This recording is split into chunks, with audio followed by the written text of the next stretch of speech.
All right, let's talk about the IELTS speaking test. Today, we're going to crack the code.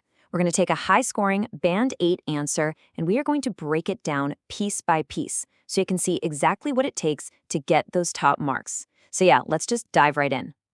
So this is the million-dollar question, isn't it? The speaking test can be so nerve-wracking. I mean, you have to think on your feet, tell a coherent story, and use impressive English all at the same time. But what if I told you there's a kind of formula behind the best answers? That's what we're going to unpack today. We're going to zoom in specifically on part 2 of the test. You probably know it as the long turn. This is that moment where you're handed a topic card, you get just 1 minute to prepare, and then bam, you have to speak for up to 2 minutes straight. It's a huge test of your fluency, and it's where we're putting our focus.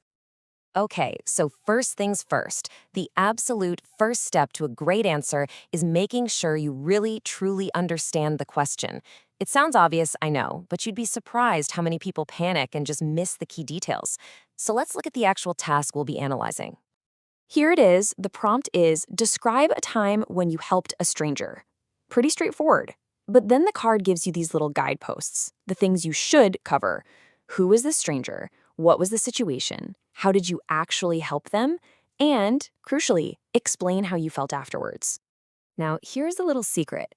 Instead of seeing this as some rigid checklist you have to tick off, think of it more like the building blocks for a simple story, right? You've got a character, that's the stranger.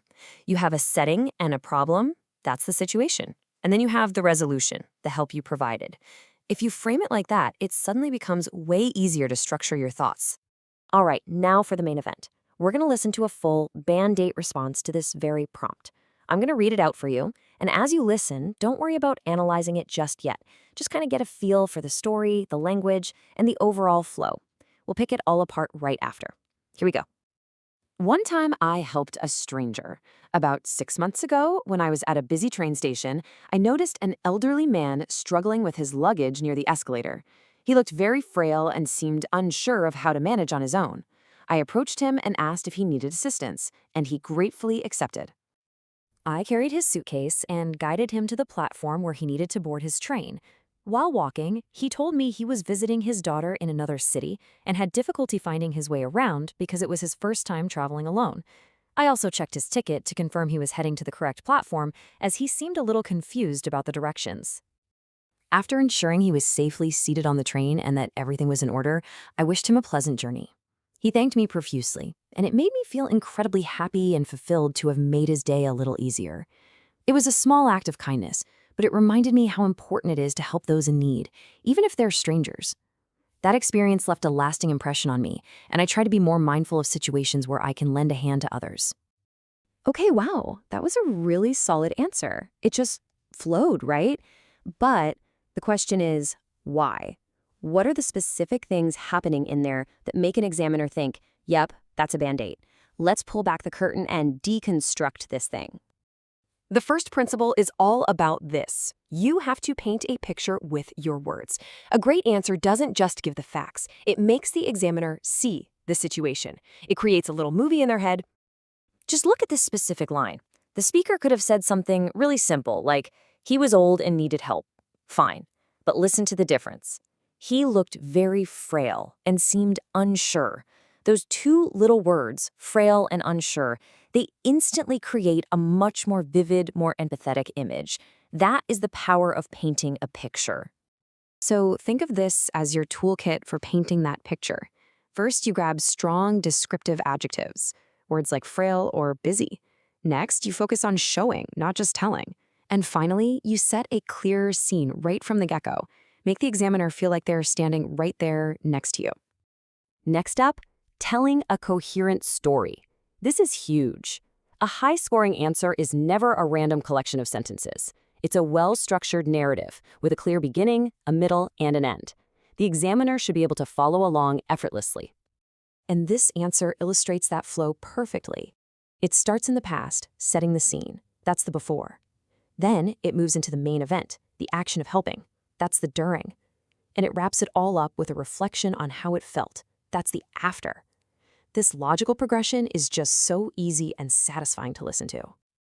Our third principle is all about vocabulary. Now, let me be super clear. This is not about using big, complicated words just to sound smart. It's about choosing the perfect word for that moment, the word that adds precision and a little bit of punch. Let's look at a few of these little upgrades. Instead of a simple said thanks, the speaker uses thanks me profusely. Instead of just happy, we get incredibly happy and fulfilled. See that difference? A lasting impression is just so much more powerful than a good feeling. These small upgrades make a huge difference. And finally, we get to the thing that really separates the good answers from the great ones. The prompt specifically asks you to explain how you felt. A lot of candidates just throw in a simple sentence here, but a Band 8 response, it goes so much deeper. This is where the speaker shows their ability to think more abstractly. They connect this one small event to a bigger idea, right? About kindness, about our responsibility to each other.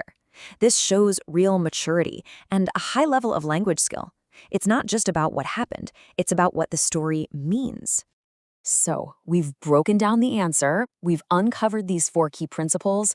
Now, let's put it all together into a clear, actionable blueprint that you can use for your own practice. Here it is, your 4-step plan for a Band 8 answer. First, structure your story with that clear before, during, after. Second, paint that picture with descriptive language. Third, choose precise, impactful vocabulary. And fourth, always end with a thoughtful, personal reflection. And you don't need some dramatic, life-changing event for your story. A simple, everyday experience, told well using these 4 principles, is all it takes to get a fantastic score. So now, the only question left is, what story are you gonna tell?